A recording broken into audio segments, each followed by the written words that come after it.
Subscribe now and press the bell icon. Never miss an update. वो ideologically इतने ज्यादा driven हैं, इतने ज्यादा ब्रेन वॉश्ड हैं। आरएसएस की जो आइडियोलॉजी है, उनके जो नजरियात हैं, उनसे खैर की तवक्को करना और उनसे ये उम्मीद रखना कि वो रैशनली कोई फैसला करेंगे, सोच समझ के कोई बात करेंगे। आप जो होता इस तरह है कि जो इस तरह का बंदा होता है, उससे कश्मीर में लोग तंग हैं। आज आप देखें इनकी अपनी सड़कों पे, अब भारत की सड़कों में क्या सिचुएशन है। तो जब तक मोदी साहब हैं, मेरा नहीं ख्याल कि वहां पे किस्म की बेहतरी आ सकती है। पूरी भारतीय रियासत में नहीं कहूंगा कि वो सारी रियासत ही जो है जंगी जुनून में मुब्तला है, लेकिन ये जो इस वक्त वहां पे एक एक्सट्रीमिस्ट रजीम है, इंतहा पसंद रजीम है, जब तक ये लोग वहां पे हैं, मैं नहीं समझता कि किसी किस्म की बेहतरी हो सकती है। अरविंद, मैं आपके तरफ आना चाहूँगी। मकबूजा कश्मीर पे आपका बाकायदा कब्जा है और बाकायदा नाइंसाफ़ी, जुल्म की दास्तानें वरकम की जाती हैं। फिर आप लोग पता नहीं क्यों कहते हैं कश्मीर हमारी शहरग है, और कश्मीर को आप कहते हैं कि कश्मीर को आप पता नहीं ना जाने क्या कहते हैं, अटूट अंग है हमारा। अटूट अंग के अंग अंग में गोलियां आप लोग चलाते हैं। मुझे समझ नहीं आती कि आपके कॉल फेल में इतना तजाद है, वो आपके साथ रहना नहीं चाहते, फिर भी आप उन पर बाकायदा काबिज हैं। आप लोग उनकी राय नहीं जानते, उनकी राय को जाननी चाहिए, हक खुदरादियत उनको देना चाहिए। उनकी राय जानने से, हक खुदरादियत देने से आप लोग क्यों इतना घबराते हैं? और अब आजाद कश्मीर में भी जो चल रहा है आपके सामने है, क्या चाहती है आपकी गवर्नमेंट, क्या चाहते हैं नरेंद्र मोदी? मैं आपके सवाल का जवाब दूं उससे पहले मैं ये बता दूं कि मैं नहीं जानता कि आप में से कितने लोगों ने हिंदुस्तान देखा है, मगर मैंने पाकिस्तान देखा है जी। और जब मैं पाकिस्तान के लिए मैंने बताया अपने पेरेंट्स को कि लाहौर जा रहा हूं, तो वालिद साहब तो कह रहे थे ठीक है भाई चले जाओ, जैसे ज़्यादातर बाप होते हैं उनको इतनी परवाह नहीं होती। माँ थोड़ी सी घबराई, फिर वो 10 मिनट बाद मेरे कमरे में आई और उन्होंने आके मुझसे कहा कि बेटा माँ तो वहाँ भी माँ ही होती होगी। मैंने कहा जी ऐसा ही है मम्मी। तो उन्होंने कहा कि फिर तुम जाओ, फिर कोई बात नहीं है। तो पाकिस्तान से लौटने के बाद वहां पर जो मैंने वक्त गुजारा उसके बारे में मैंने अपने लोगों को बताया।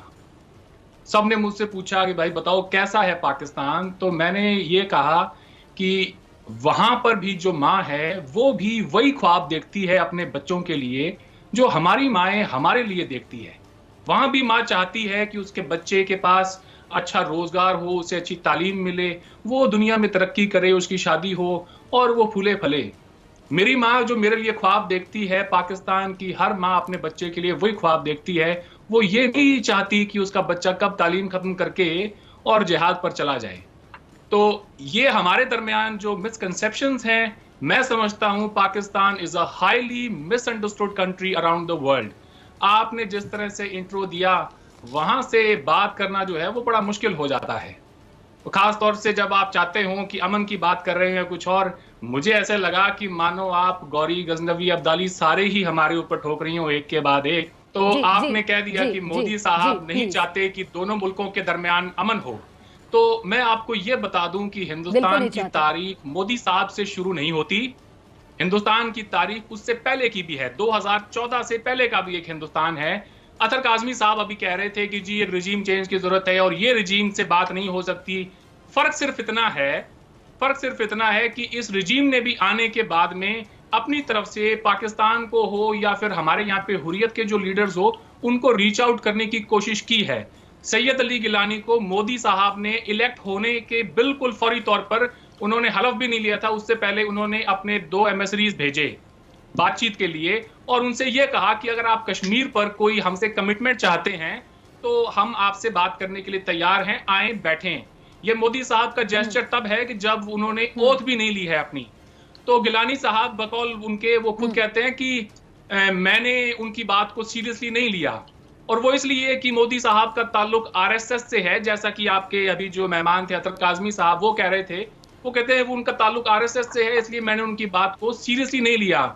कितनी अजीब बात है, वो इंसान जिसका ताल्लुक जमाते इस्लामी से हो, उसे इस बात पर एतराज है कि सामने वाला आरएसएस से है। ये क्या बात हुई? देखें जी, आपको मैं ये बता दूं, हिंदुस्तान और पाकिस्तान के जो रिश्ते हैं वो अच्छे भी रहे हैं, बुरे भी रहे हैं। हमने बहुत अच्छा वक्त भी देखा। आज बदकिस्मती से जो वक्त है वो मैं समझता हूं कि मेरे देखने में इतना बुरा वक्त तो कारगिल वॉर के दौरान भी नहीं था। मैं चाहता हूं कि एक सीरियसनेस हो पाकिस्तान की तरफ से डायलॉग में कोई इंटेंट हो, इशू बेस्ड हो और वो मीनिंगफुल हो। मुझे नहीं लगता कि पाकिस्तान की तरफ से जो डायलॉग की पेशकश है उनमें ये तीनों चीजें हैं। ये मुझे 10 सेकंड और दें, आप अपनी बात ठीक है अतर, मैं आपसे इसका जवाब दूंगी आपकी बारी पर। मोदी साहब से जब आप कोई फरमाइश करते हैं तो उससे पहले ये याद रखें कि मोदी साहब ने आपके प्राइम मिनिस्टर नवाज शरीफ साहब को बुलाया अपनी स्वेरिंग इन सेरेमनी में, वो लाहौर भी गए, लेकिन उसके बाद क्या हुआ? उसके बाद पठानकोट हुआ, उसके बाद में उड़ी हुआ, उसके बाद में पुलवामा हुआ। आज इंडिया के अंदर एक बहुत ही पॉपुलर सेंटिमेंट है और वो ये है कि यहाँ के लोगों ने ये कर दिया है कि talks and terror can not go together. मैं जब पाकिस्तान आ रहा था तो लोगों ने मुझसे कहा कि भाई हमें पता चले, मेरे इलाके के जो लोग हैं they came to me and they said कि हमने सुना है तुम कल पाकिस्तान जा रहे हो। तो मैंने कहा जी मैं जा रहा हूं। तो उन्होंने कहा बेटा हमारा एक पैगाम लेते जाना, उनसे ये कहना कि अब हमने मार खाना बंद कर दिया है। आप ये देखें 2008 मुंबई अटैक के 4 दिन बाद हम लोग अपनी अपनी जिंदगियों में लौट गए, कोई धरना वरना कुछ नहीं लगा, कोई शोर शराबा नहीं हुआ। अगर आज मुंबई हुआ होता जंग के दहाने पे खड़े होते हम।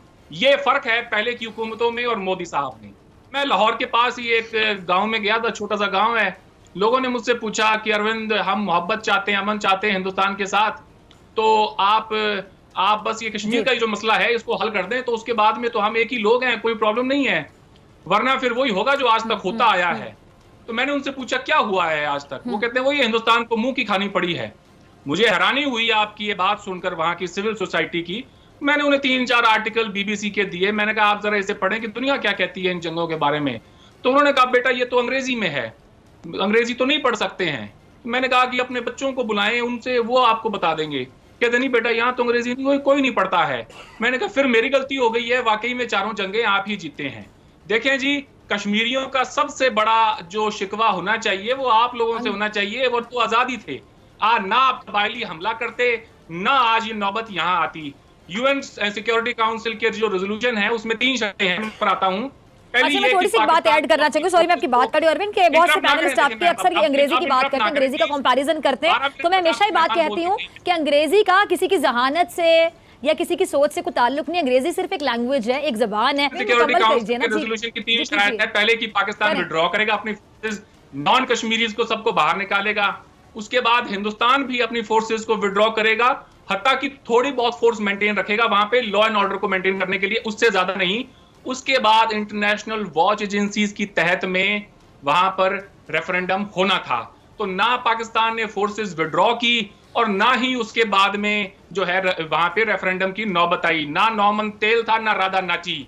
अब आ जाते हैं आगे इसके ऊपर। आपके जो आरएसएस के जो है कि आरएसएस की रेसिस्ट आइडियोलॉजी, आरएसएस ने ये कर दिया, आरएसएस ने वो कर दिया। मुझे आप ये बताएं दुनिया भर के अंदर आरएसएस ने कितने टेररिस्ट अटैक किए हैं? देखें जी, जितने टेररिस्ट अटैक होते हैं, सॉरी टू से उसमें से ज्यादातर जो अटैक होते हैं वो मुसलमानों की तरफ से होते हैं।